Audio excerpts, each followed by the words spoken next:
Hi, I'm Ed from CellarHand here with Patrick, just to have a look at the latest Mount Mary release, the 2019s from Sam Middleton and the family up there in the Yarra Valley. We've got in front of us here the 2019 Triolet, the Chardonnay, the Pinot Noir and the Quintet, and we've just been having a little look at them, and we'll just have a look at our observations of the vintage. Patrick? It's very early in the day. It's what is it? It's 8:45 in the morning, and we've snuck into the office before anyone else gets here. But yes, it's a really exciting set of releases. It's one of the most even sets of wines we've seen in many a year. We're going to go through and taste them now, but one of the themes, well, two things: 50 years of Mount Mary, 1971 established, and there was going to be celebrations this year, but like as so many things, everything got postponed. There will be celebrations. It'll happen at some point. But yeah, 4 glorious wines, almost line ball equal. Hard to pick a favourite. And something emerging that we were talking about this morning is this commonality of how similar the two whites are and how similar the two reds are, which seems weird because they're totally different blends. But let's start with Triolet. So, of course, John Middleton planted all this stuff back in the day in homage, in a way, to some of the great wines of the world that he drank, and in the case of the Triolet, it was the wines of Grave in Bordeaux. But it's gone on from there. It's gone on from there, and it's got its own presence, its own personality. This wine, to me, in the glass this morning, is just jumping out of said glass, isn't it?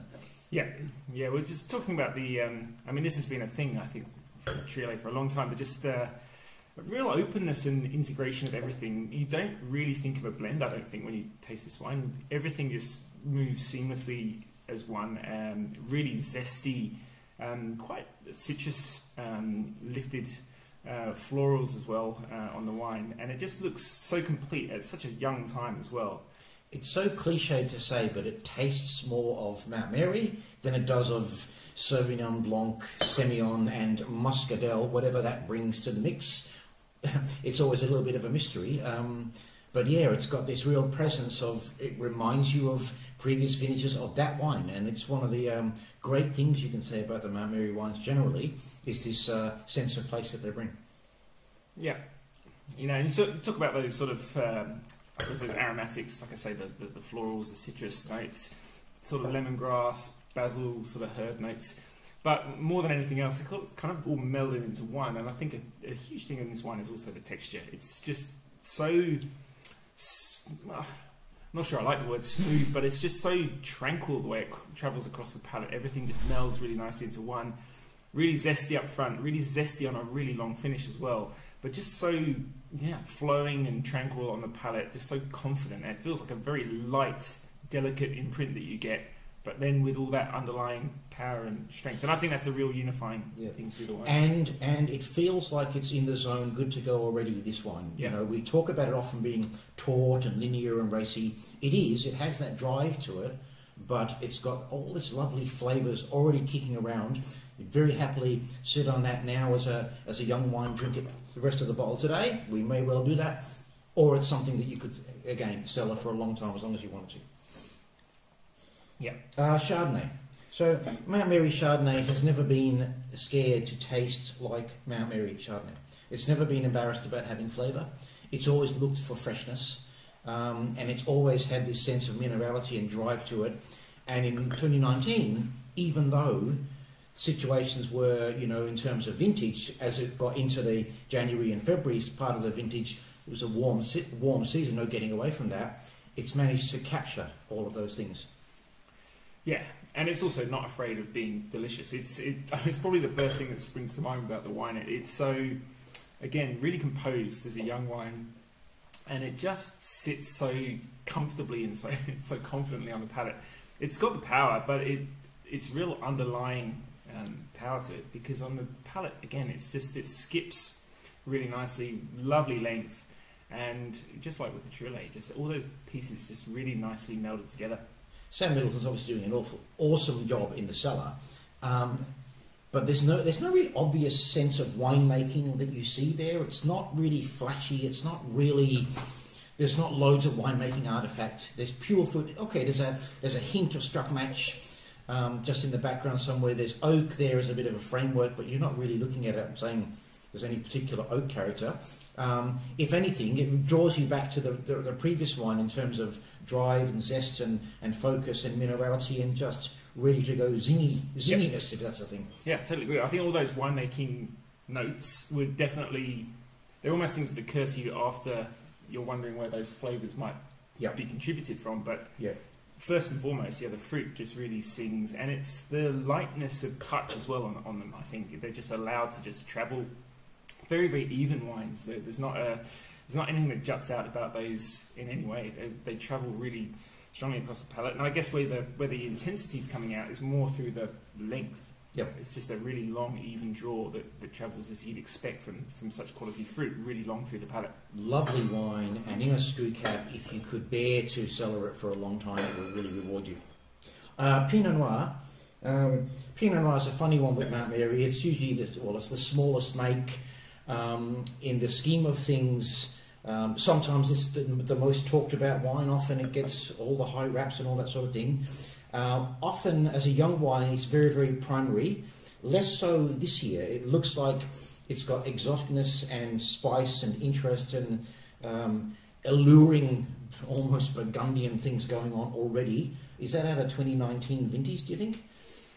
I don't know. I don't know. I mean, people talk about, obviously they'll remember a bit of warmth, or a fair bit of warmth, very early on in the season in 2019. But I can't believe how bright the wine looks. I mean, there's no way you put the fruit profile anywhere but in that bright red fruit profile. Some exotic notes that are really quite ethereal, and I think promise lots of other things to come.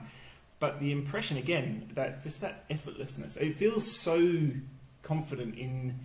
There's nothing remotely thick or dense or anything like that. It is unbelievably light in the way it feels, in terms of its weight on the palate. But then again, that quality just really shows on that really long flow. One of the themes that keeps coming up here, doesn't it, is my notion of joy in wine. Yep. And there's really that charming. You would just love to drink a glass. Yeah, it doesn't have very much colour. It doesn't need it. It's seamless across the palate. It's elegant. It has got those, as I said, sort of earthy, ethereal things already going on. It's very, very charming. It probably won't survive very long, the allocation of Pinot Noir. Pinot this year. No, and you probably say it's a wine of real restraint, except it doesn't look like it's not holding back any joy, any enjoyment, but it's a wine of restraint because there's nothing. Yeah. It's not going for anything except for showing that fruit, and it's great fruit. And as usual, all destemmed, no whole bunches in the Mount Mary Pinot. Almost looks like it has, that character that you sometimes associate with a whole bunch character, where it's really exotic and a lot of aromatics. Last wine, Quintet. Quintet running at, I looked at the bottle earlier, 13% alcohol, which is a tiny bit up on some more recent vintages, and I think it's all the better for it. I think it's really in that sweet spot where it's got enough fat on the bones, like me, but it's still got its elegant cast, elegant poise to it. Yeah, I mean this follows on from an incredible run for Quintet, and it's not like any of the wines have had a slow up in their quality evolution at all. But this wine, obviously coming off the back of 17-18, has had a cracking run, and I think is just a really special one again. It's Patrick used the word delicate when we tasted it the first time, which seems like a funny thing to say about a wine like this, but it travels again really lightly across the palate. The tannins are beautiful. It's a real plum skin texture to the tannins. Nothing, not the sort of defining assertive tannin that you might expect. But then the fruit, it just allows the fruit to just wave across the palate in a beautiful way. I mean, this has almost got like a Pinot, like peacock's tail. That's right. And again, that comment about the two white wines being a bit similar, as are the reds, If you haven't ever tasted Mount Mary Quintet before, and I think most people watching this will have, but if you hadn't, and we said to you, we're serving you a silky, medium-bodied red wine with touches of earth and spice and well-integrated tannins, you might think we're talking about the Pinot. We're actually talking about the Cabernet-based wine. It's really, really quite charming, and it's one of the great wines of Australia. There's no question in my mind. Yeah, and again, going back to what we said earlier as well, but I think the winemaking as well, you forget that it's there. Yeah. And that's not an exaggeration. Like, you'd obviously point to that sort of cedary note that you'd expect, I guess, from one of these blends, but There's very nice leafy Cabernet Franc / Cabernet fruit Sauvignon flavours there, but then the fan of flavours from those raspberry Cabernet Franc beans through the plum, the Merlot, blackcurrant, but it's all allowed to shine, and even a bit of blue fruit sort of waving through the pinot. If you love, you know, that way that Cabernet blends can bring you all those things without trying, this is the wine. Exactly. Thank you, Ed. Hopefully this time next year we'll be doing this back in a normal environment with people in the room, with the winemaker in the room, with all of you guys in the room, but this has been an entertaining way to spend the first 20 minutes of a Thursday morning. Thanks. Cheers.